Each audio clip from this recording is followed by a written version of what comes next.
Well, welcome everyone. Come in, have a seat. It is 6 p.m. We are actually going to get started right now. Welcome. I imagine that more folks will be coming, but we do have a hard stop at 8 p.m. So we're going to go ahead and get started. Good evening. Good evening. I believe in call and response. I don't want to feel like I'm here by myself. Good evening. So one of the things that I want to say before we get started, good evening back to you, is that one of the main things I want people to recognize and understand is that any conversations, especially during April, which is Sexual Assault Awareness Month, is a good conversation to have, whether we have 300 people in the room or 3 people in the room. And Dr. Campbell reminded me that as long as we're having the conversation and making space for voices of survivors, I think that we're doing the right thing. So I say welcome and thank you for being here. I also want to say that there are lots of folks we need to thank tonight. One of them being, and you all can put your hands together for this beautiful space, the Detroit Institute of Arts. Thank you so much for giving us the opportunity to have a meeting and discussion such as this in this beautiful space. And then I also want to thank Wayne County Safe. Wayne County Safe, where are you? Thank you so much for being here. And I'd also like to give an honorable mention, of course, to the Sasha Center. Sasha Center is a nonprofit organization here in Detroit, and Sasha stands for Sexual Assault Services for Holistic Healing and Awareness. I am going to be your moderator tonight, and I am also the founder and executive director of the Sasha Center. The Sasha Center specifically works in communities of color and African American families around the issue of sexual abuse and assault and trauma. So with that in mind, we all got together and decided to support one very important person in the room. I want you all to give it up to Elle Travis. She is on the panel. Raise your hands so everybody can know. And so I want to say about Elle, we'll bring her up in a little bit, or we'll allow her to speak to you as well, is that I actually was in partnership with Lori S. Robinson, who wrote the book, I Will Survive, for African American Women Experiencing Sexual Assault. We partnered together about 10 years ago, and we started a woman of color-led Take Back the Night here in Detroit called Take Back the Night Detroit. Sasha Center led that for the last 10 years, but one of our main goals was to support other women of color who are interested in leadership, who are interested in starting conversations around sexual abuse and assault, particularly in Detroit.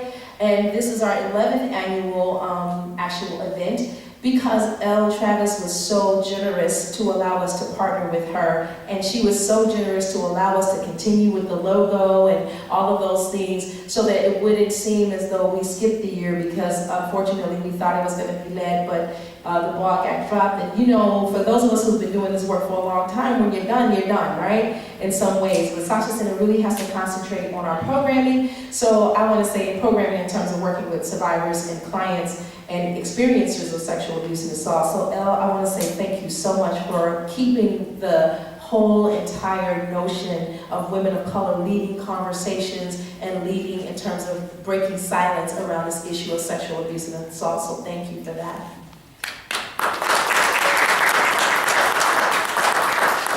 Okay, and so before we get into a whole lot of things, I want to do a couple of housekeeping things. Unfortunately, we don't have snacks tonight, but I believe there's snacks in the building. If you're hungry, you're thirsty, or you need something, please make sure you take care of yourself and go and check out the actual cafeteria. I believe it's open. Just know that you can get that. And then the restrooms. I know we did a restroom walk. Can someone stand up and tell me exactly where the restrooms are? The entrance is, you're going to go out to the left and to the right. The entrance is about 100 feet up there, and it will say men and women on the right side. All right, great. Thank you. And then also I want to say that tonight we're going to be talking about sexual abuse, sexual assault, injustice. Things of this nature might cause you to feel uncomfortable or feel a certain kind of way. This is my way of giving you all a trigger warning that we will be talking about rape and sexual abuse and assault. You will be hearing poetry tonight that is of personal nature. You will be hearing stories that might be specific or might remind you of something that you either went through or that you helped someone go through. And what I'm suggesting is that you all make sure you take care of yourselves. If you need to step out of the room for a little while, please do so. But we recommend that if you step out of the room, make space and time for yourself. But please come back, because you have to hear the last poem that Elle Travis is going to share share with you titled I Am, and it should be re-inspire you and hopefully leave you feeling and leaving on a high note. But I also encourage you that whatever you do at home that's healthy and that is mindful for yourself, to please engage in that, to take care of yourself. Can I get some hand waving or something to say that you all agree with that? And you all heard that? Finger snaps, WhatsApps, whatever you need to do? Okay. All right, so I wanted to make sure that we did that. And tonight, I want to let you know kind of how we're going to do this. My expectation is that we're going to hear a little poetry, then hear from the panelists. We'll hear a little poetry, and then hear from the panelists. And what my hope is that the poems will inspire us to think about the questions that are going to be asked of the panelists, or the panelists in the audience may be inspired to ask specific questions. If you haven't already, you need to know that there's pens and actual note cards available if you have questions you want to ask that you just want to send up. If you also, I'm going to make sure that we have enough time at the end of the evening so that you can ask questions of our panelists. Maybe you can come up and we'll have a mic available for you here, or you can ask right from the audience, or whatever makes you more comfortable. And that's pretty much how this is going to run. And so I won't hold you up anymore, but I definitely wanted to give a real fair introduction of folk in the room. And what I want to say is that I'll start with myself as the moderator tonight, as your MC, as your hostess. My name is Kalima Johnson. I was born here in the city of Detroit, graduated from Wayne State University in 1999 business. Just kidding. And I majored in social work, so I am a licensed master level social worker. I actually started working at the Victim Assistance Program, which used to be called the Rape Counseling Center here in Detroit. I was a social worker working in the sexual assault unit, working with the sexual assault programs, and also assisting survivors of sexual assault at the Detroit Receiving Hospital, and I did that for 10 years, and then I actually started working as a college professor. I taught social work at Marygrove College for 4 years, and then in that process was thinking about developing this nonprofit organization that addressed specific trauma from a culturally-specific standpoint.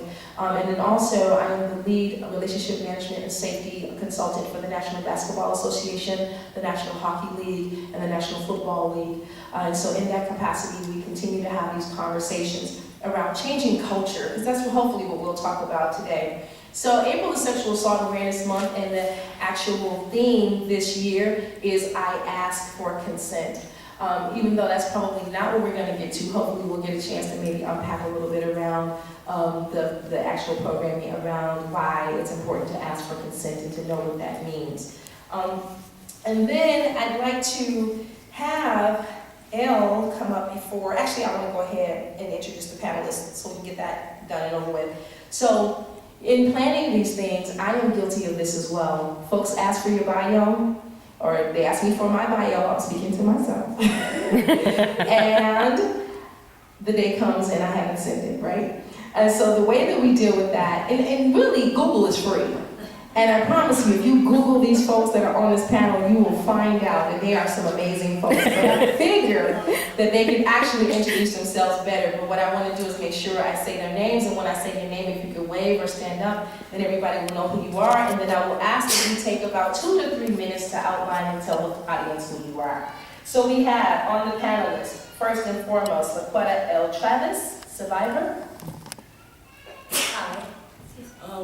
As she said, I'm a survivor, and I organized this on behalf of other survivors like myself of the Rape Kit Backlog of Detroit, which affected 11,898 people, women and men of color, through 2 backlogs. I'm part of the first backlog of 11,341, and that's why we're here tonight. Thank you. And next, I'd like to introduce you to Arada Olanta. Hi, my name is Arada. I am an author, I'm a survivor. And I also have a girl organization called Simply Sisters United, where we mentor girls under the age of 16 who are dealing with trauma and sexual abuse, and just give them the proper guidance in dealing with all the emotional things they're going through. Thank you. And next, I would like to introduce Danelle Foster. Hi, I am a second coordinator at Wayne County State. That means that I am the lead advocate for the untested kits. Wayne County Safe is a local nonprofit that does forensic exams as well as counseling and advocacy for survivors of sexual assault. Thank you so much. I'm so glad to see you. And the hair color is amazing. And I may, by the way, have offhanded comments like that throughout the night, and that's just kind of how I roll. Next, we have Dr. Rebecca Campbell. Good evening, everyone. I'm Rebecca Campbell. I'm a professor of psychology at Michigan State University. I've been doing research on sexual assault for just shy of 30 years. In my work, I try to understand survivors' healing process and their disclosures and when they reach out to the legal system. I had the privilege of working with the city of Detroit on the 11,341 untested rape kits. I did a really in-depth study of how and why that problem happened and sort of followed the process through here in Detroit to where Detroit is literally a national model of how to do this, the good, the bad, the ugly, all of it. I now work with the National Sexual Assault Kit Project and helping other jurisdictions understand the problem of rape kit backlogs, how to address them, and how to prevent this from happening. So very happy to be here tonight. Thank you so much. And next we have Mark Farah. Good evening, everyone. My name is Mark Farah. I'm a supervising detective with the Wayne County Sexual Assault Kit Task Force. I've got over 30 years law enforcement experience. The last 5 years I've spent with this task force in Wayne County doing nothing but the sexual assault kit cold case investigations. I've personally been involved in over probably 2,000 investigations so far. I've had the opportunity throughout this process to be part of protocol development for other jurisdictions across the country, as well as training modules and things like that. So we've been able to, as Dr. Campbell says, taken what we've learned here in Detroit and use that as a model for jurisdictions across the country. I'm proud to say that we are one of the most highly regarded units in the country in regards to cold case sexual assault investigations. Thank you. Thank you so much, Farah. Mr. Farah, is that how I say your last name? Great. What I was going to say is I hope that we all have a chance to really talk about the success of what you all have done, because what you all have done has never been done anywhere else in the country, and they're trying to imitate it. So I'd like to stop right here and ask for everybody, just give them a round of applause. They're doing great. And last but certainly not least, we have Mr. Willie Bell. Good evening. I'm Willie Bell. I'm chairman of the board of the Detroit Police Department, Board of Police Commission, and I serve District 4 on the east side of Detroit.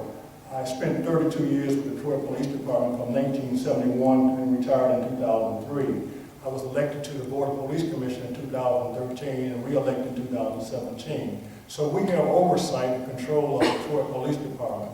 As you well know, that is a challenging job of 11-person police commission that was reestablished in 2012 by the city charter. Basically, we work with Chief Craig and Mayor Duggan in terms of setting policy, budget, promotion, etc.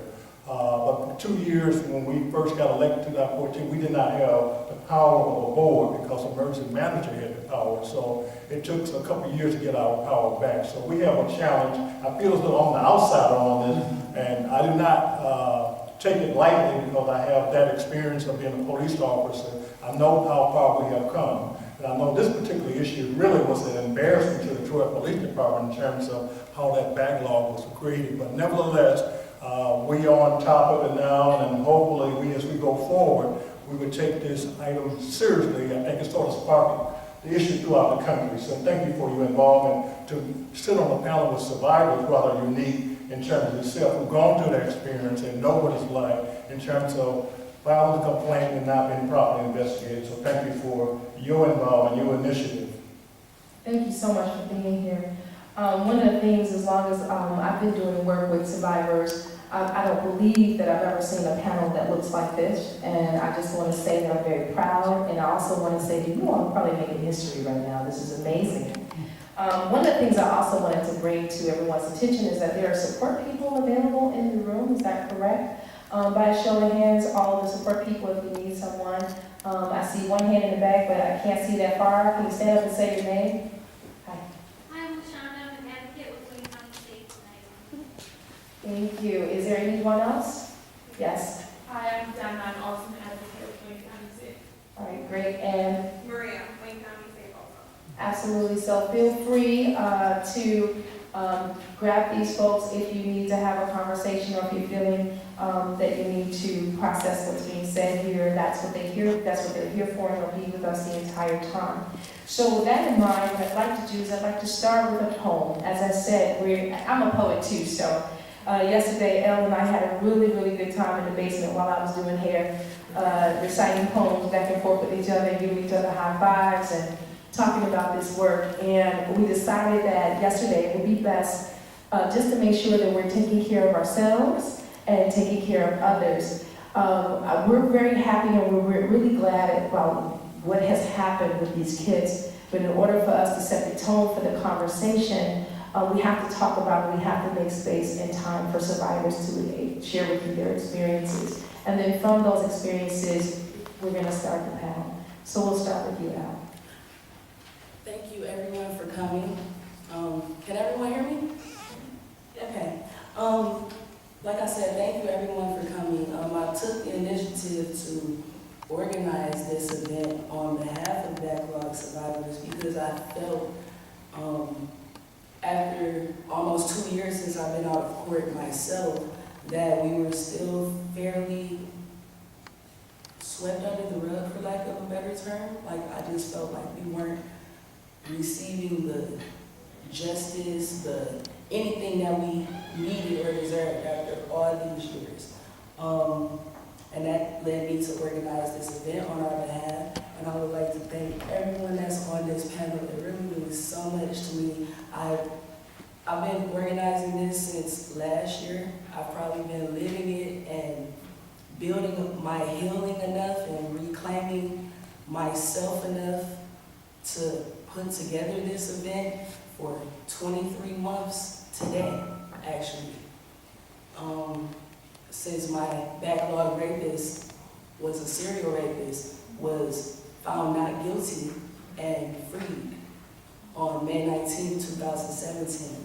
So all the work, all the healing, all the helping other people like myself, I'm trying to eradicate the statute of limitations. I just felt the need that we need to fight. It's time out for being sad. It's time to be the survivors we were called to be, that these situations turned us into, and it's time to fight back.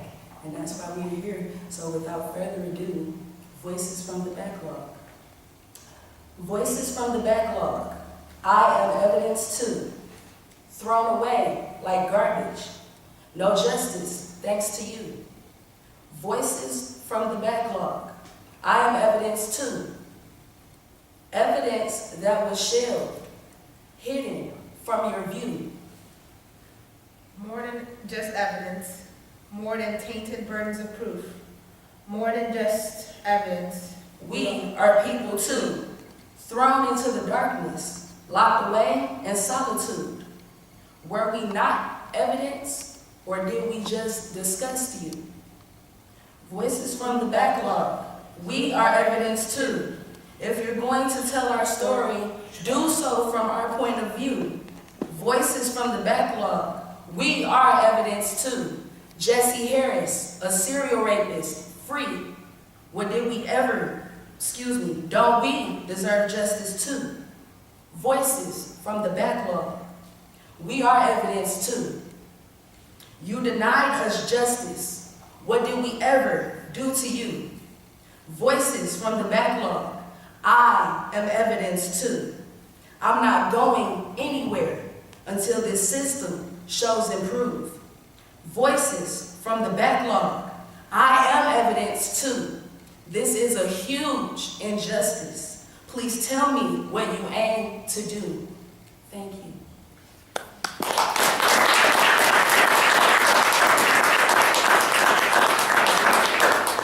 Thank you so much, Elle.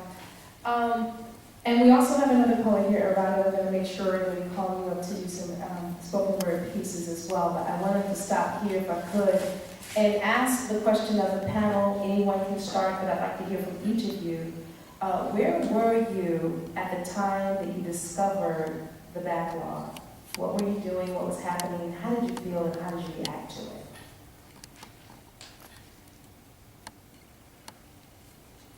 I'll start. I was actually, I didn't know of the backlog until after retiring from I worked in the city of Southgate downriver for 26 years. And I was called by the Wayne County Prosecutor's Office because of some investigations I had done there and relationships I had developed. They called me and said, we'd like you to come down, we'd like to talk to you about becoming part of a team that's where we got into the backlog of sexual assault. And that was when I first learned of it, when I was called to the prosecutor's office and asked to be a part of a team to begin the investigation of all of the kits. As the process had already started, they had been filed and categorized and sent out for testing, and I was brought in when the investigative process began. So that was my initial contact. I just want to say in 2009, I was just totally shocked after retiring from the police department in 2003 and knowing at that time we had one of the top crime labs in the country as far as managing and conducting court cases, etc. So I was just really just thrown for a loop in terms of how could that many cases be stored somewhere. And we have a sex crime unit, and I thought we was on top of it. I had no idea. And it was just something that you just could not believe.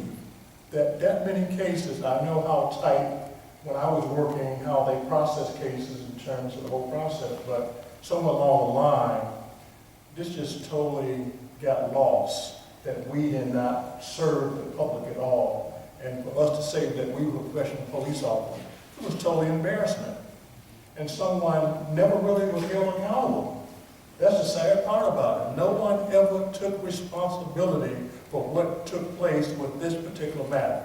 Thank God we had a Wayne County prosecutor that really got on top of it and brought it to some form of accountability. But no one took responsibility as far as the city of Detroit leadership. And I think even today, how do you explain what transpired? I don't really know. For me, I remember getting a phone call from Debbie Kane, the Executive Director of the Michigan Domestic and Sexual Violence Prevention and Treatment Board in Lansing, a longtime friend and colleague of Prosecutor Worthy, and she said, "Becky, do you have a minute?" I said, "Yeah." She said, "You're not going to believe this," and I've been studying rape for a long time, so I felt a little glib of like, "Go ahead, good luck," surprising me. And she said, "I just got a call from Kim. They think it's about 10,000 untested rape kits." And I had a Post-it note, and I wrote down the number 1,000. Like my brain could not process that she had said 10,000. My pen wrote down 1,000. And then as we kept talking, I realized, no, she really said 10,000. And that was an underestimate. That was the back of the envelope kind of estimate. And she said, "Kim is building a team. There's an opportunity for some funding from the National Institute of Justice, but we need one of you types." And I'm like, "Oh, me type?" She's like, "Researcher type." And I said, count me in. So, but it was still that, like if Debbie and Kim ask you to do something, that's what you do, is you say yes. And it really took a while to really fully absorb the number that I wrote on the Post-it note and what the actual number was. Yeah, thank you for sharing that. Okay, I'll go now. The first time I heard what had actually happened, it was just like, oh, makes sense. we weren't worth enough. And I just remember that thought. It was like, oh, well, no one cared enough. It's simple. And I actually did try because I thought, well, they found it, so they're going to try and do something now. And it was relatively fresh after, you know, the news broke. I remember going down to the sex crimes unit and I'm like, okay, I made a report in this year, and I actually just made another one December 3rd, 2008. So I was wondering, when should I be expecting a phone call about moving forward with my cases? And they still had no idea what I was talking about. And I remember them telling me to, oh, well, just sit over there and wait. Just sit over there, just wait. And so I wait, and I wait, and I wait, and I wait, and I wait. Until finally I'm like, you know what, I'm just gonna go home. I don't know what part of me thought that they would actually do something. So 2009, 10, 11, 12, 2013, these are all years that I knew, okay, well, they know something now, so I keep coming. If I keep making my presence known, if I keep, hey, no, I keep seeing my rapist. One of my rapists stayed around the corner from me, from my house. So I was agoraphobic, which means I was literally trapped in my home for over 3 years because of the backlog and my rapist being so close to me. No help. I gave up in 2013. That's the same year they tested my rape kit. And I still didn't get a phone call until 3 years later, which was 2016. So it's a journey, and it's a journey that we all have to take. Thank you. Thank you for sharing. We appreciate that. I'm so sorry that happened in that way. I think everybody is feeling that level of heaviness that you've been carrying all this time. But you're doing, you know, we talked about it yesterday. Next, anybody? We have 2 more people. Yes, the now. Please let me know if you can't hear me. I'm kind of a low, soft speaker, which is perfect for my field, not so much for panels. So just like raise your hand if you can't hear me. So I have made my way to this organization that I hadn't known my path to working with survivors yet. But I remember I was still in school. My mom called me and let me know what happened. My heart broke for a number of reasons. I felt so sorry for the survivors instantly to know that they were forgotten. And also that for my city as well, because I knew we were going through a dark path. I mean, we were trying to be better, and I'm always one for the city's going to be better, the city's going to be better. And so just to have that, we we're always going to be known for forgetting about our people, for throwing our people away. And so my heart broke when my mom told me that news. Thank you. So I found out about the backlogs, I think sometime last year, because I came out about my story last year and started to do research so I could find other survivors, and I found that out, and I remember feeling like almost like a sign of relief because I never got the opportunity to go to a police station and report and go through that process. So for me, it was almost like a sign of relief. I'm like, okay, yeah. I was raped when I was in Nigeria, and in Nigeria we don't have ways of like reporting rape or things like that. And also I was a child, so how do you go about that? So for me, just hearing about this story, I instantly felt like relief. I'm like, okay, if I told, nobody would have cared anyway. So it was kind of like almost assurance that me never telling my story was perfectly fine. It was validation for me. So yeah. Thank you for sharing. Yeah, absolutely. So, in the answers that we've heard so far, one of the things that I've heard is something around the capacity for county, and whether or not we missed the opportunity to do that. And one of the questions, and I really have to give Elle credit for this as well, is that Elle formulated most of these questions with a little assistance from Wayne County Safe. And I really appreciate the questions that you've asked or the questions that you've put before us. And then there's a few that may come up as I'm listening to you all. And in not, I hear personal say, in not serving the public. Not serving the public, not caring, finding out, not being able to even write down the numbers of zeros needed to acknowledge this piece.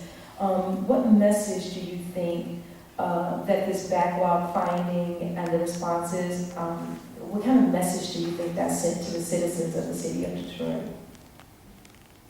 And I will ask that Mark answers that. I'll start. Mark, you want? Well, I think for the city of Detroit, I think as Commissioner Bell states, and our survivors here, it was a discouraging. There was a real, sadly, it was a lack of good practice by law enforcement. And having been in law enforcement for over 30 years, it's difficult for me to say that. But the reality of the matter is, the ball was dropped on these things, and it was dropped for a variety of reasons.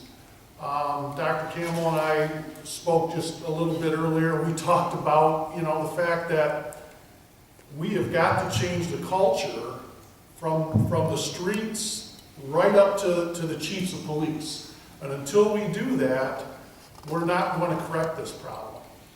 So, to really get back and answer the question, I think it was disheartening to the entire city of Detroit and an awakening for the entire country, because we know now, some of us that have been involved in this beyond Wayne County and on the national level, that this is a national epidemic. The last numbers, and Dr. Campbell can correct me if I'm wrong, but last year, I was in Washington, D.C.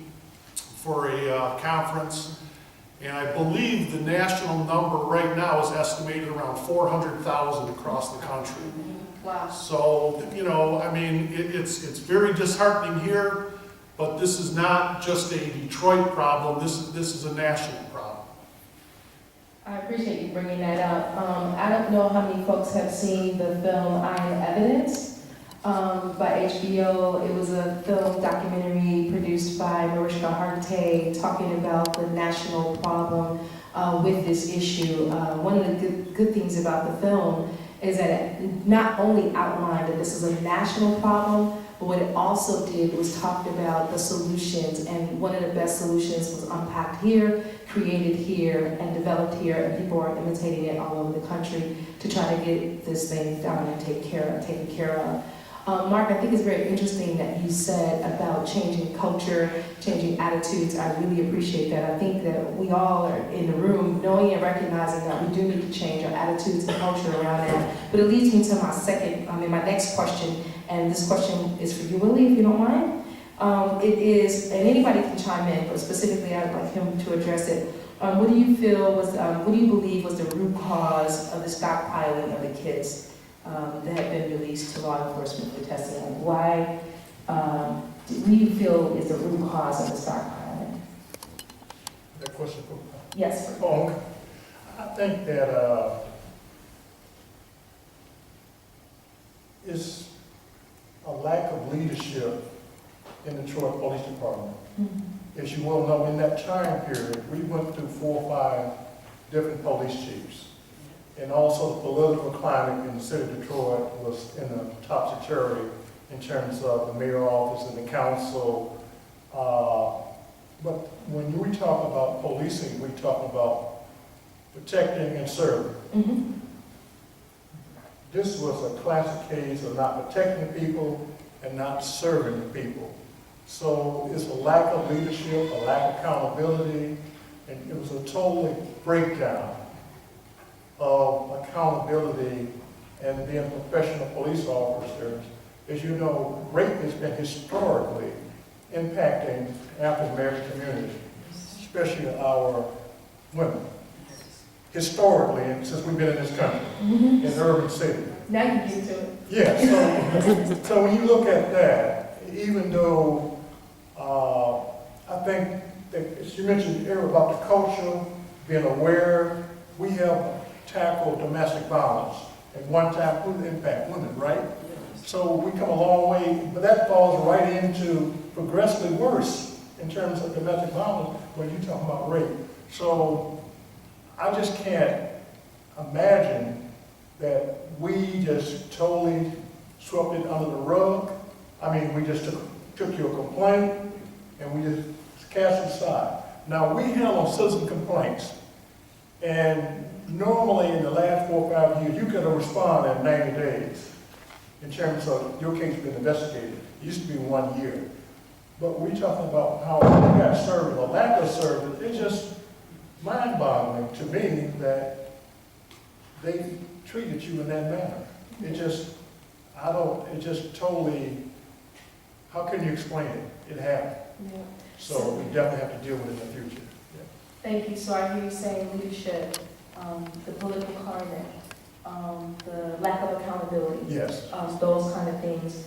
And I also think that there's more to the root cause, because I'm so glad you talked about primarily being African American women. And if I have the statistics right, correct me, Becky, if I'm wrong, 81% of the kids that were found and tested here, processed in Detroit, were African American women. Yes. Yes. 81% of those kids that were not processed were African American women.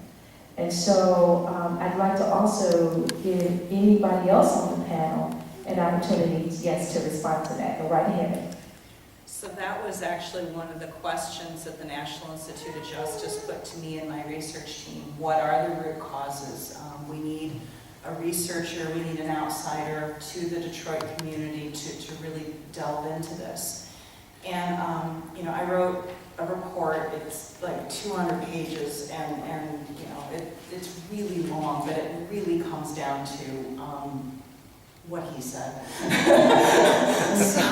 But to fill in some of the details that we found, one of the things that was very striking to me was the lack of resources, the financial resources in the Detroit Police Department and in the city of Detroit. And I'm going to get to the other part of it in a moment, so I want to be really clear that I'm not locating this as the primary cause, but it was incredibly striking to me at the level of staffing that they had available in sex crimes. It sent our whole team down this rabbit hole of benchmarking what are other cities with other crime rates. And at each metric, Detroit was so far below what we would have expected. A very strong crime lab, great people, but the number of them was staggering to me that they had. At the time, many of these kits were accumulating.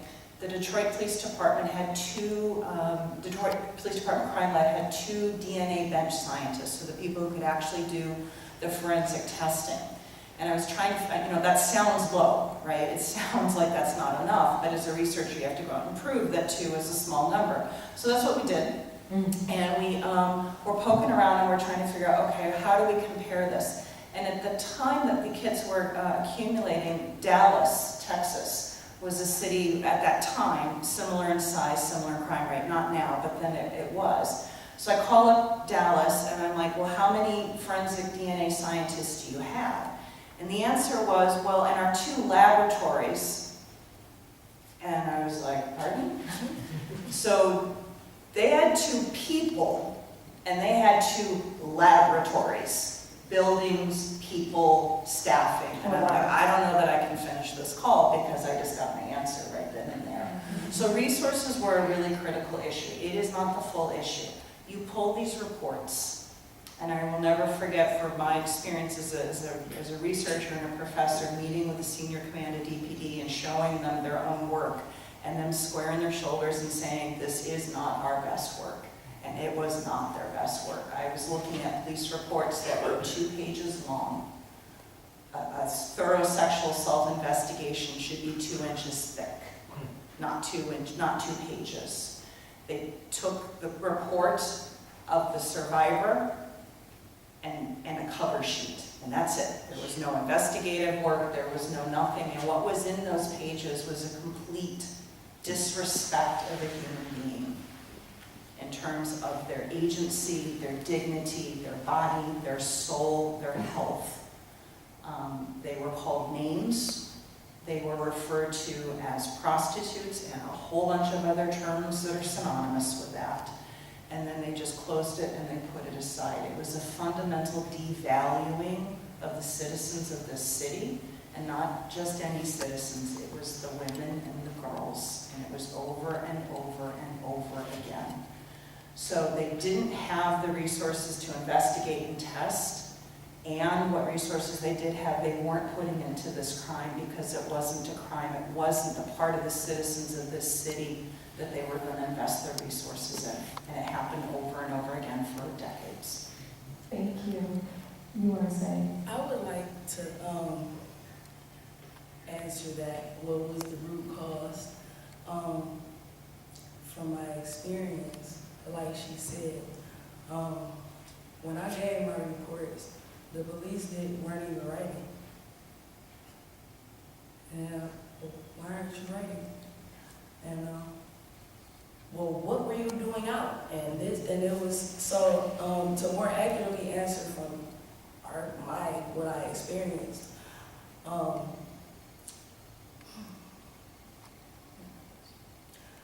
have more questions than answers. My days begin and end in despair, brokenhearted due to backlog, my shattered soul in disrepair. I'm trying to pick up the pieces, but one question lingers in the air. Oh, what could have happened? If only they had cared. They took an oath to protect me. In truth, they never dared. Instead, sentenced me to live my life running, hiding, and scared. They took an oath to serve me, but sat idly without a care. They took no responsibility, just gave an unapologetic stare. And now I'm sitting here with more questions than answers. My days begin and end in despair. No justice due to backlog, battered beyond repair. And I'm trying to pick up the pieces, but one question lingers in the air. Imagine what would have happened if only you had cared. And that's, in a nutshell, that's what it did. That's how I feel.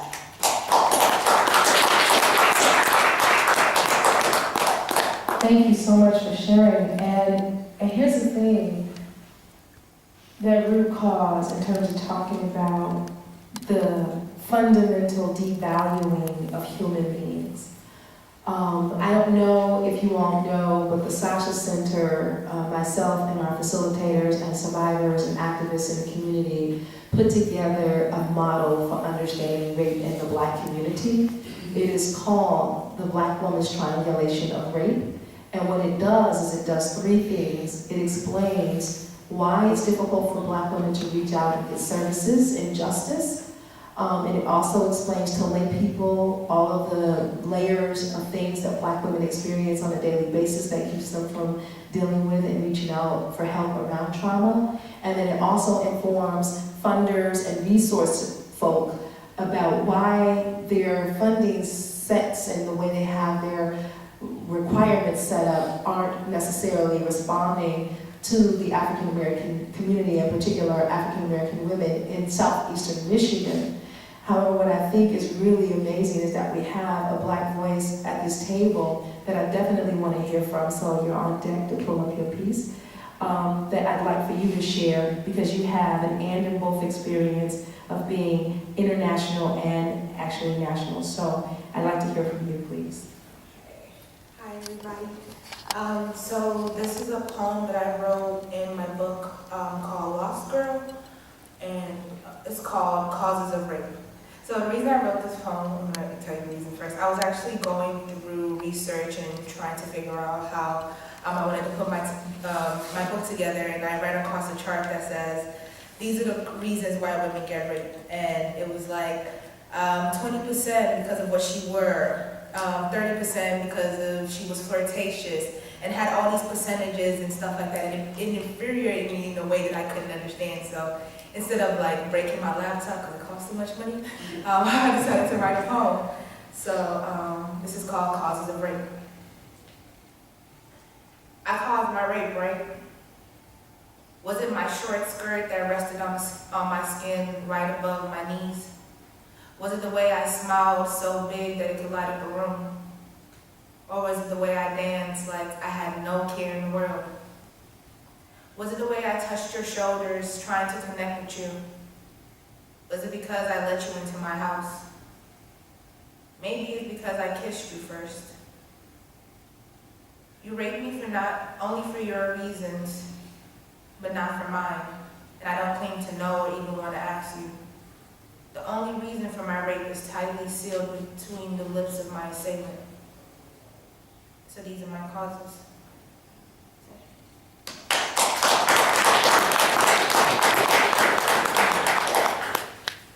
Thank you so much. So, based on us talking about this piece, I think that we all can agree, but I need to go ahead and put it out here because it's something that our experiencer actually placed here for us to talk about. And that is the great majority of the victim survivors in these cases were Black women. What role do you think racism and sexism may have played in the officer responses and stockpiling of the kids? And I think that we kind of unpack that to a certain degree, but I want to make sure that we have enough time and space to really talk about that. Because as long as I've been doing this work, we don't end up doing sexual assault work out of the blue. A lot of times it's because we either had a personal experience with it, or we have to help someone who also had a personal experience with it. And when my second sexual assault happened in my life, the police came to our house, and it was very difficult for me to tell the story. I already told it to my mom, and she was trying to help me out. There was a white cop there and a Black cop. And the white cop told my mother to stop talking because she wasn't there, and I was the witness. And I understand that now because I work for the officers, and I really understand why they had to hear from me and not my mother. But my mother was being a mother, just really trying to help me. But the interesting nuance that happened was that my little sister, who was 4, overheard the white officer telling my mom that, and she ran out of her bedroom yelling and screaming at my mother, "You have to be quiet. You have to be quiet." And that pissed my mother off. And so my mother started yelling at the white officer. The Black officer said, "Come outside." Let me get the rest of the story. As soon as we got outside, he said, "You were sexually abused." He said, "Where's your father?" And I said, "I don't have one, sir." "I do, but I don't know him." And he said, "That's why you were raped." And so at that moment, when that happened, here's the good news, y'all. We're here doing the work. That's the good news. But when that happened, I was set in my mind that I was going to do something about it, all the way up to working side by side with them. And I saw kids get collected, mostly inappropriately. Thank God for Wayne County Safe and Sexual Assault Forensic Examiners and nurses now. But over the years, I saw those kids being collected inappropriately at best by nursing staff and doctors. But we literally saw those kids leave the room, going somewhere to have something done. And then in 2008, when we hear the news, or was it 5, I'm sorry, 8, that we hear that they just went into an abandoned warehouse that was actually in the middle of being torn down. So the idea here is I really want us to have the opportunity, space, and time to speak to what it's like even serving in this environment. And so, Danelle, that's a question for you to think about and to process and speak on, please. All right, it was a lot. What exactly is just the... It was a lot. Oh, back to racism. Okay, so hard to talk about the sexism with it, because I feel as though all survivors have a difficult time, whether they be male, female, young or old.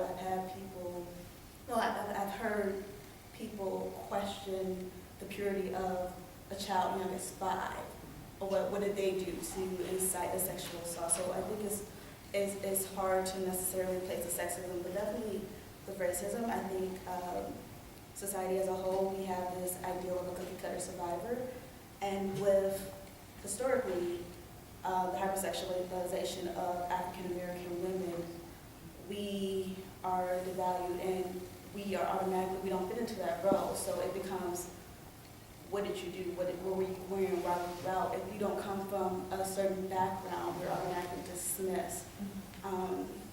Which is unfortunate, because especially with a lot of these backlog survivors, you see where they have had a number of kids. They may have had, not necessarily a number of kids, they may have had a number of sexual assaults. They may have had one kid, and just the experience that they had with the officers doing that initial kid, they never went back to report again. And so they're not necessarily telling the officers this now, but they're telling advocates, well, yes, I was assaulted another 10 times, but I never reported it, and I'm never going to report it because nothing happened the first time. And so even with this task force coming together to kind of right the wrongs that happened back then, we still have, I still have survivors that I work with that are still saying, thank you for what you did, but I'm still not going to the police. I still don't have faith in the police. Yeah, and that's an interesting conversation, Elle, and how I had yesterday, if you don't mind me sharing, about the actual, in the Black community, what's happening with a lot of people who've experienced sexual trauma is that justice is not necessarily synonymous with healing. And that they're very separate. Because if they get justice or if they don't get justice, whatever that looks like, they still have a road of healing. If they don't call the police and they never get justice, they still have this road of healing that has to happen. So I really appreciate you, Danielle, bringing that down. Yes, Mark. If I could just add to that, and I get the opportunity to talk to survivors daily on different cases. One of the things that I try to instill upon my detectives when they go out to do a notification on a new case, and kind of what Danelle touches on, is that we find many of these survivors when we go out and we tell them why they're there, or we start to kind of lay the foundation, we find out that there had been multiple occurrences. They may not have reported them all. They have to distinguish between which one are we actually talking about. But even more disturbing than that, and something that I was completely blind to until I got involved in this, is that, and I'll give you a personal experience. I went to an apartment complex in the city of Detroit and made a notification to a woman. She was in her 60s. And knocked on the door, explained why we were there, and she asked me, which sexual assault are you talking about? And that wasn't that uncommon. We had encountered that before. But after we talked and we moved a little bit, the conversation was kind of ending. We were moving on with to the next phase of the investigation. She got very quiet. And I said, something's wrong. What's wrong? And she says, I just can't believe that 15 years later, you're here with more information about the sexual assault that occurred to me, but nobody's ever called me about my daughter that was murdered in the street right in front of me. And I think that we sometimes forget that this, sadly, in this community, this isn't even the worst thing that's happened to some of these people. This is not the most traumatic experience that they've had in their life. And, you know, it's very difficult to process, and the reason that a lot of this goes unreported is just because of that. I survived it. I got other problems. I don't trust the police. They're not going to do nothing anyways. I'm moving on. So. Thank you for sharing that. Yes. Just to give an experience, so I work with my students, and I remember before I started my organization, one of my students actually walked up to me one day and was like, "Mr. Rada, can I please talk to you?" And I was like, "Yeah, of course, what's up?" And she was like, "For some odd reason, I don't know, I think you can relate to this, but I need help." And she was telling me, and she was like, "Well, I'm at home and my granddad keeps coming in my room every night and I don't know what I'm supposed to do. I told my mom and my mom doesn't believe me." And I was like, "Okay." She's like, "Yeah, when I told my mom last time, she called the police and threw me in jail." My student is 13 years old. And for me, what I have noticed, even from my experience and even talking to younger girls and other like people in Nigeria and things like that, I've noticed that it's a stigma on women when we come up and say, "Hey, this has happened to us and we need help." And it's like people look at that like, "Oh, what do you need help for? You're supposed to," like, I don't know. I remember when I told a couple of Nigerian guys that I had been raped before, and they were like, "Well, look at the way you dress." And he was like, "Well, look at your skin color. That's, you're light skinned, you're supposed to get that kind of attention. You know the way that you flirt." And when my students come up and talk to me, and they're 13, they say the exact same thing to me. And I just can't fathom the mentality of people when they say that you deserve for somebody to strip you away from you. Like, I don't know. It's... I'm glad you shared that. Yes, thank you for sharing that. But okay, this question and everything, it brings a memory. I was young, very young, childhood, maybe 4 or 5. It was my first time going down south. I was with my great-granddaddy, and actually a white man had grabbed me inappropriately. And my great-granddaddy, he moved like he broke my butt, the white man. My great-granddaddy kept a 38 on him, but we down south. So I seen him grab it, but then I seen him move his hand. And I'm in my heart being like, "Please, granddaddy," because I don't want to see no strange fruit. I came down here, for a family reunion, not to see my granddaddy get lynched. So I'm like, "Please, no."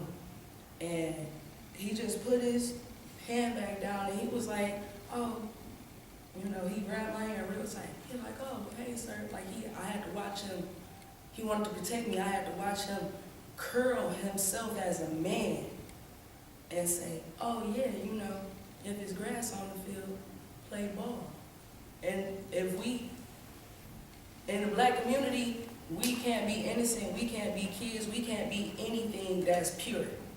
So anything that happens to us, rape, murder, whatever, we're the only community where we can get blamed for our own murder. If I get shot right now, "Oh, this is inciting a riot." If I was to get shot right now, this is a riot. And so that's why. That's why we're here tonight, to put all of this stuff on the table. And I'm so glad that you shared that. And what I want to say is, if you want to learn more about these dynamics that these two dynamic women have shared, I highly recommend that you read the work of Dr. Joy DeGruy. Dr. Joy DeGruy coined the phrase post-traumatic slave syndrome. And what she did was she wrote and worked on a research project which confirmed through her research that African Americans are still experiencing trauma and post-traumatic trauma within our DNA. You can talk about that in a little while, about the epigenetics, because we go in there. And in the DNA of trauma, and then she tells the story in her book about how African American women, when they were slaves, had to prepare their daughters for what was about to happen to them as they developed, where they couldn't navigate or negotiate or say anything about their sexuality or how it is performed with them, for them, by them, because of them.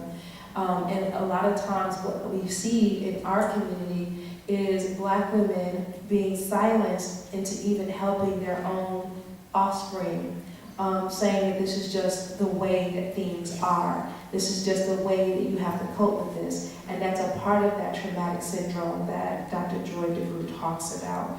So I'm glad you brought that up. And it's no mistake that she's talking about lynching and all these other things because the actual display of punishment for men, white or black, who have sexually assaulted African American women particularly, there a lot of times there is no justice, and it's been that way for the last 300-400 years here in this country.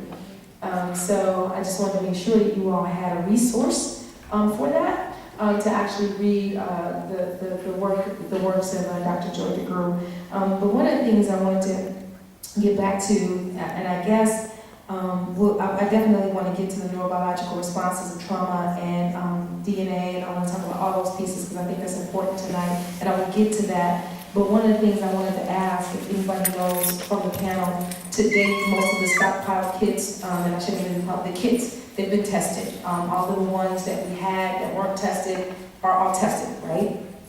Yes. Except for the new ones that are happening, right? All tested. So that's good news. That's good. You have to give some figure stats for that, but we got that done. Got that done. Something to celebrate here.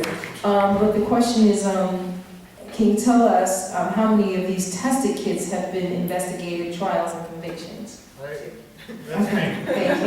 I've actually got the latest numbers. And, Nice. to date, we have done over 2,900 investigations. I can't give you an exact number how many went to trial. That would take a little bit more work, but I can tell you just yesterday, we got our 173rd conviction. And that 173 convictions, based on what we know and working with advocacy and Dr. Campbell and everything, and the number of survivors that we had testify in those cases, and statistically the number that we know go unreported and things, we figure that 173 convictions has touched about 1,600 survivors in the city of Detroit. Oh, nice. So I'm very proud to say that the unit that we've put together is doing what I feel a great job. We've had some huge successes, and we're continuing on, and we still got a ways to go. But 173 convictions in a couple of years, I don't think is too awfully bad of numbers. Absolutely. Thank you so much. To put that in national context, I have the opportunity to work with 51 different jurisdictions throughout the U.S. that have large numbers of untested kits. 11 of those are entire states, so entire states that didn't test their kits. And I travel all around, meeting with them, talking with them, helping them understand the causes, give them his number over and over and over again. What is happening in Detroit is unique nationally. The commitment of the prosecutor's office and the survivor activists in this community and the advocacy community, I do not see elsewhere in the United States. It is truly remarkable the way the city has come together, and the survivor activists have demanded that this issue takes center stage, and that the law enforcement and the prosecutor's office work together to solve this and to address these cases. This is not happening on the same magnitude in other cities. Wow. If I could, just for a minute, just to give you a little bit more, currently, as of today, my team is 256 cases are currently under investigation.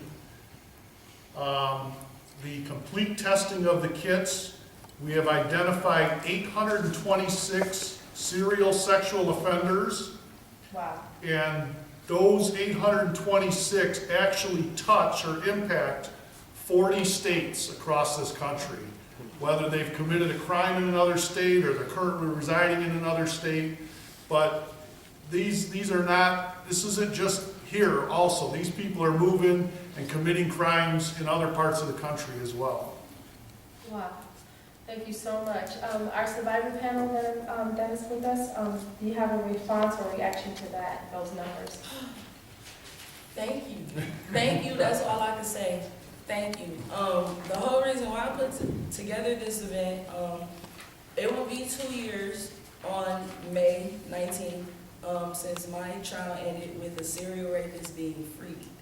I had 2 kits in the backlog, so I actually had 2 records that kind of fell through the cracks. And throughout my almost 2-year journey toward becoming an activist and an advocate, which tonight is my first activism move, so yay!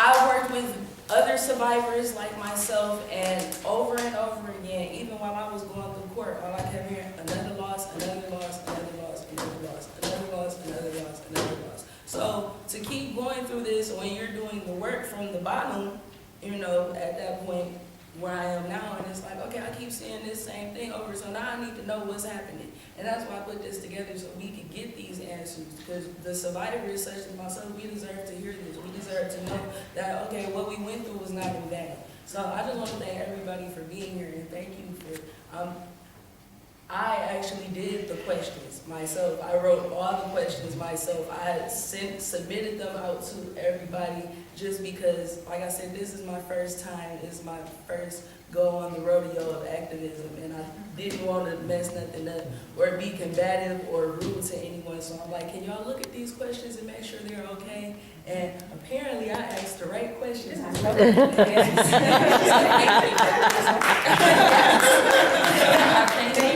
Thank you so much. And I thought they were excellent questions as well. And we have a few more questions to go, and then we're going to open up the audience for questions from the audience. Again, you have the opportunity to write down your question if you want to pass it towards me or forward it to me. And then also we have a person in the audience with a mic who will walk up to you if she needs to actually get you to ask a question. Or if you want to come here, there's a mic here. We can put this on the floor so you can ask questions. A few more things I want to cover though. And some of these are questions you didn't write. I'm sneaking it in there. But what I'd like to know, and we're still going to stay on point here in terms of asking very specific questions regarding the sexual assault kits. And this question, I'm just going to read it out loud, and whoever wants to go for it, please feel free to do so. It says, there have been reforms and legal changes surrounding the testing and handling of the sexual assault kits. For example, Michigan law now requires law enforcement to pick up the kits and deliver them to the lab for testing within a certain timeline. Can you talk about any similar changes with respect to how law enforcement investigates sexual assault in response to the victims? Okay, I'm back on the hot seat. So I can tell you that there's more training in place, and there's a lot more that needs to be done. I said this at the very beginning. The bottom line to addressing this problem is changing the culture of law enforcement. I mean, it's just as simple as that. And as hard as that, really. Yeah, simple is not the word. It's hard. It's both. Simple and as hard. Yeah. But, you know, I've done these interviews, and we've talked to these survivors, and I know Dr. Campbell probably here in a bit is going to talk about trauma and some of the areas that she specializes in. But, you know, we have found by going back and investigating these cases that many of these survivors don't even remember some of the stuff that they told the police. The police actually took these reports in hospital emergency rooms during sexual assault kit exams. Yep. They asked questions that were so inappropriate.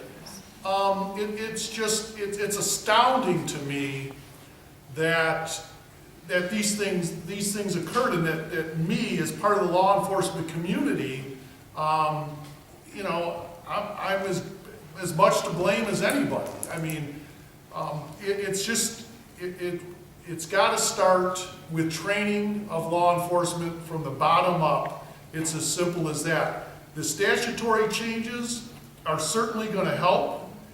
I believe that survivors being able to track their kits now. There's a new sexual assault kit tracking system that just is implemented in the state of Michigan. It's rolled out in the northern part of the state. It's working its way around. Sadly, southeastern Michigan is the last to get everything because of our population and how much, well, I'll say demographic, but it's gonna be more difficult to do here.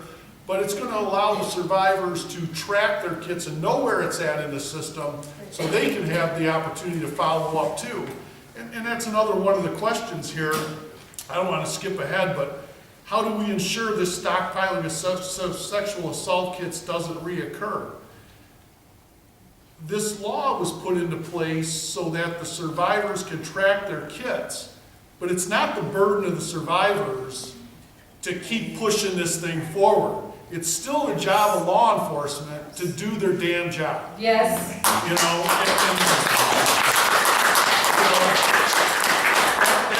that's where this whole thing lies. The law enforcement dropped the ball. To give some credit to the Detroit Police Department, the kits were never disposed of. They did stay in that warehouse, and because they stayed in that warehouse, we know a hell of a lot more about this today than we ever would have. So there kind of is I don't want to say a bright side, but this was a learning experience, and it's a learning experience that we've been able to share across the country and educate others, but we still have got to do a better job of training from the academy on up. Absolutely, thank you so much, yes. I just want to piggyback when you talk about the role of the Detroit Board of Police Commissioners. 1974 to 2012, we had 5 police commissioners, all appointed by the mayor. The 2012 charter changed it, and we have commissioners like myself elected, 7 of us elected across the city of Detroit, just like the council, and 4 appointed by the board, by the mayor. So we have a very young police department now. The average street officers have 5 to 8 years, and that's a tremendous turnover of young officers. So when we talk about training from the academy to that initial contact, and what you explained, I was somewhat reluctant about coming out this evening, because how much could I add to the discussion? But you have added a whole lot to my plate, because the biggest budget in the city of Detroit is the police budget. So we meet weekly, and we just held a forum on mental health. It appears that we need to have a forum talking about this particular issue here and part of our community trust. Yeah, we need to keep that awareness in the community. We also, it's not about how much you know, what you said earlier, how much you care. And we got to get officers to care. I'm a father of 2 daughters and a granddaughter and a wife, So that's issue is sensitive to me. I haven't experienced what you have experienced, but I know family members have. So therefore, we need to put that in the forefront.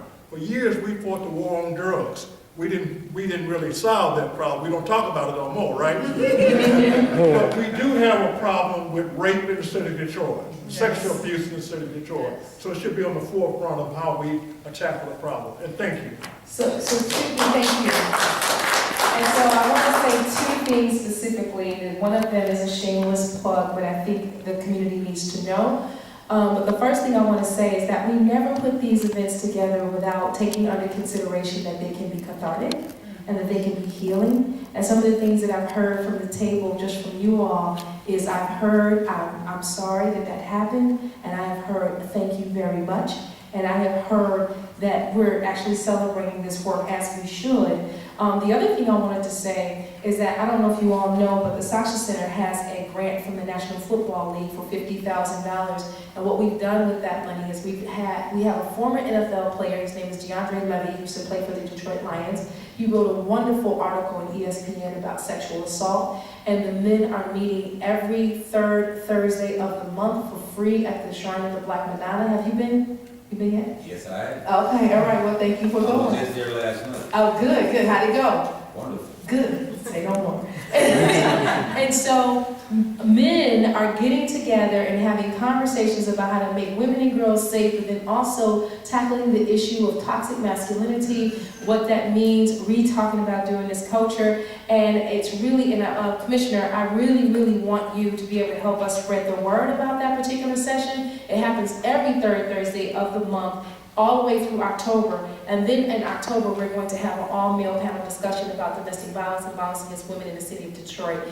We haven't picked a location yet, but I think we're looking at either Fellowship Chapel or PAL downtown to have that discussion. And we're going to be bringing in Tony Porter from A Call to Men, and we're also going to be bringing in, hopefully, Troy Vincent, who is over the NFL Players Responsibility Program.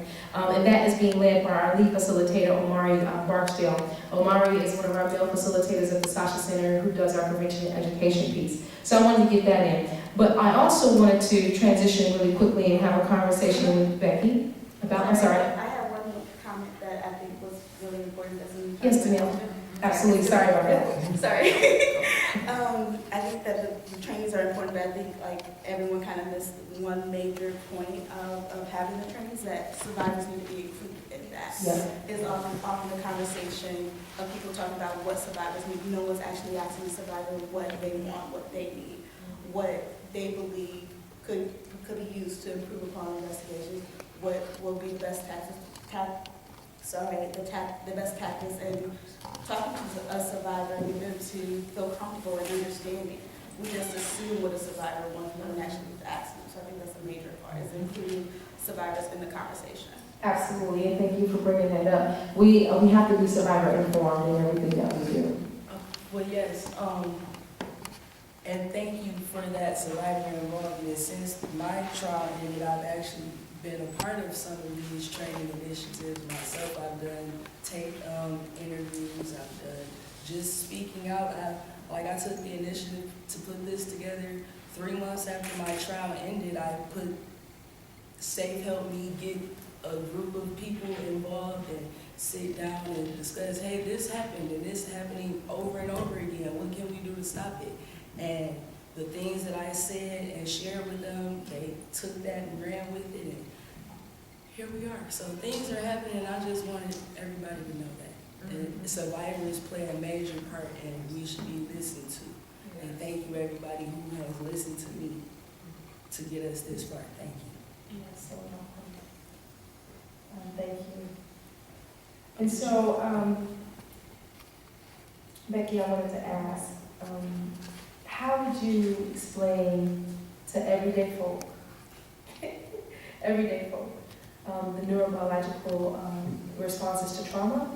And if you want to share a little bit about the trainings and what that is and why it's important for people to understand that. Because I think that, while we're talking about this in our silo circles and things like that, that it's just always a good opportunity while we have an audience to talk about these pieces. So however you want to address it. If I could, just before Becky starts talking about that, I have told every police chief that I can speak to everywhere that if there's a dime they spend on training, that they need to send their officers to the neurobiology of trauma, that they will understand taking reports, simple taking reports, whether it be a sexual assault, whether it be a homicide, whether it be a traffic accident, or talking to somebody about running a red light. They will understand the reaction of that person they're talking to so much better, and their job will become so much easier, and they'll do such a better job than they are before that training. I'm sorry. No. All right, well, now I gotta live up to that. So I'm gonna back up just a teeny bit, and how I came to realize the need for this training. In reading police reports and seeing them, say things like, well, the timeline's not checking out.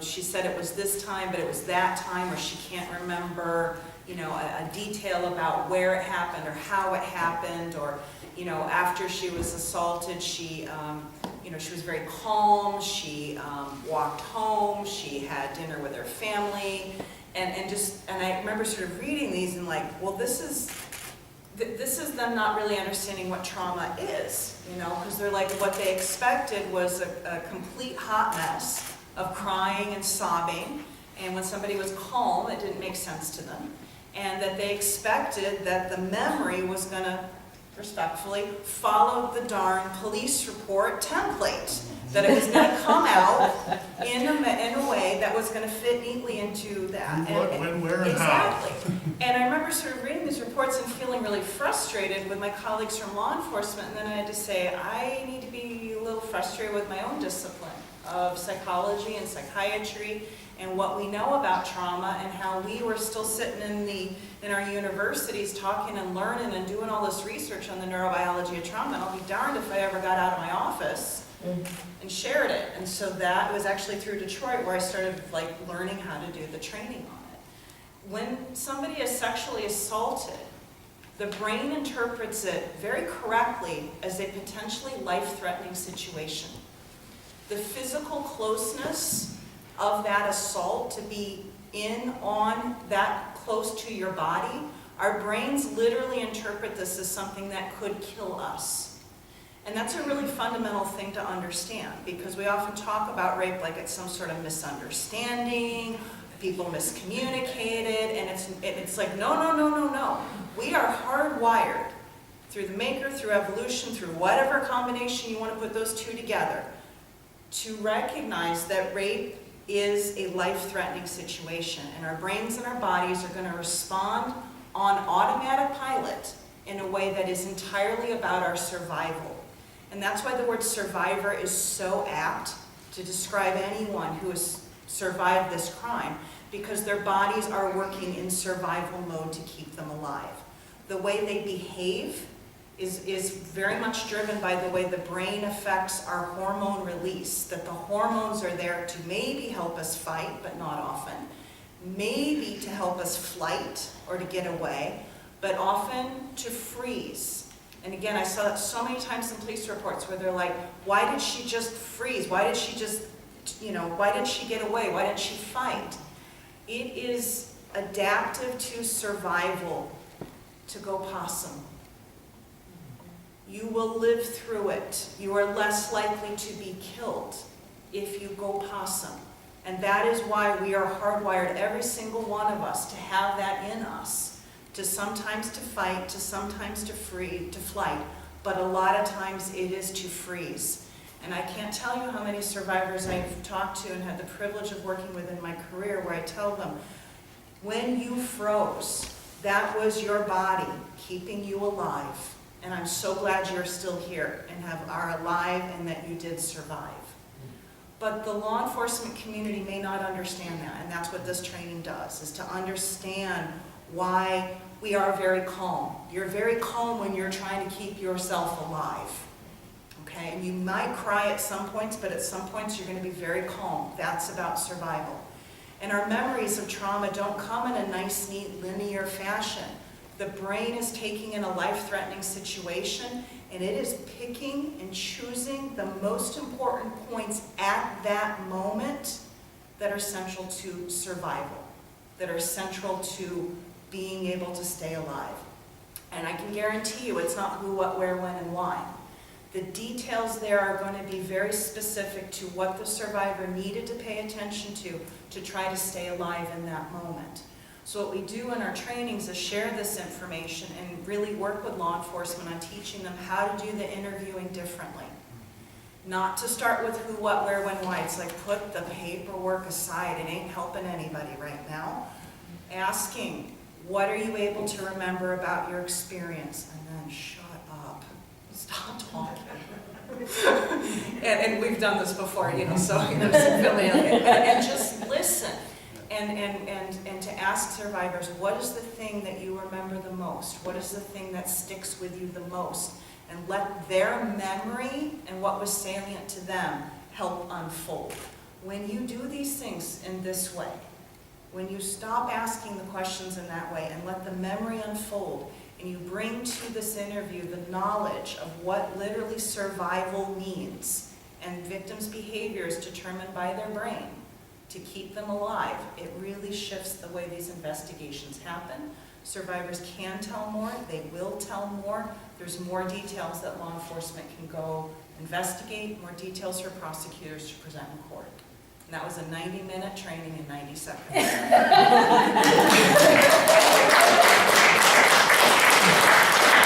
One of the things that we've learned from that, and when we present a case in court, and it appears that something is not as it should be. She didn't run away, didn't fight back or things like that. We ask clarification questions. What were you thinking when he said, take your clothes off? I thought he was going to kill me. That is powerful stuff for the jury. It may not make sense when somebody reads a police report and says, he told me to take my clothes off, I took my clothes off. People look at it, well, God, that don't sound like a rape. That don't sound like a event that was forceful. But when you ask that clarifying question, what were you thinking? How did you feel? How did that make you feel? Those type of things, we elicit the emotion and what was really going on in their brain at that time, and that paints the whole picture, and that's what the jury needs to hear to convict. Thank you. And so I just want to do a on-deck check-in with our survivors on the panel. How many more poems do you have? One? Okay. At this point, what I'd like to do, because I'm doing a little bit of timekeeping over here, thank you so much for breaking it down. So we all know that neurobiological responses to trauma means that you have to ask open-ended questions and shut your mouth. Good? All right, so I have a barrage of things I want to just say that I want you to think about, and I also want to give people time enough to think about questions that they may have, opportunities to go and write questions down, or to be thinking about that through your brain. But before you read your spoken word pieces, you want to say something else? Can we fit in like a 2-minute bathroom break after we do this video? Yeah. We can take a break before they do questions. Absolutely. I'm so sorry about that. I get caught up on here, like, let's get this done. And so actually, And so here's the thing, we definitely can take a break. And what I want to also say, we're taking a break. You want to take a break? You want to do it now? No, I can do Okay. All right, yeah, so let's have you do that. But before you do it, I want to put this on everybody's mind. These are just some words. I'm just going to share them. Me Too, rape culture, victim blaming, R. Kelly, Bill Cosby, Matt Lauer, Harvey Weinstein. That's it. I just want to put that out there. That may be something we might want to address or talk about or not. I mean, that might be a whole entire different panel. But I want to put that out there. And then I'll have you share, then we'll take a break. And when we come back, we'll have questions. Is that cool? All right. Do you want to read now or? Okay.